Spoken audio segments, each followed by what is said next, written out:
Imagine it's 1867. The smoke has barely cleared from the Civil War.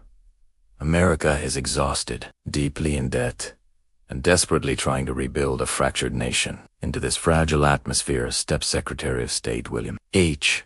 Seward with an idea that convinced many people he had officially lost his mind. He wanted to take $7.2 million of the government's golden absolute fortune at the time and use it to buy a mysterious, frozen wilderness near the Arctic Circle owned by the Russian Empire.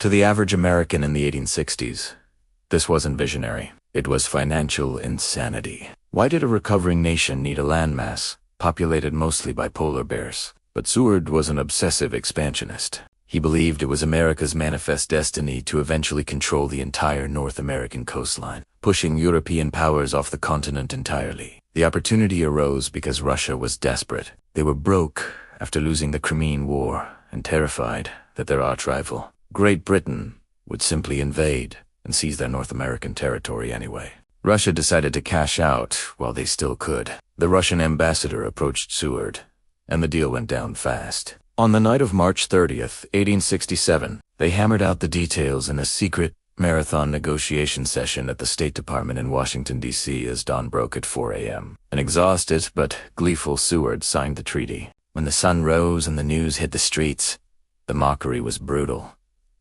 The press ripped Seward apart. They branded the acquisition with humiliating nicknames: Seward's Icebox, Walrussia, a dreary waste of glaciers, and most famously, Seward's Folly. Editorial cartoons showed Seward trying to sell the nation giant blocks of useless ice.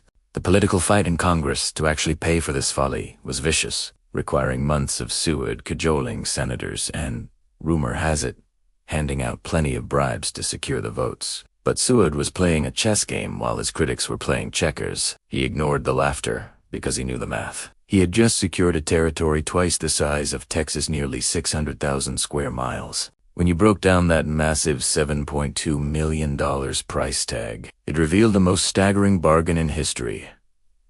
America bought Alaska for just about 2 cents an acre. Seward died in 1872, still enduring the jokes about his frozen wasteland. But the laughter died abruptly in the 1890s, when the Great Klondike Gold Rush began. Suddenly, Seward wasn't crazy.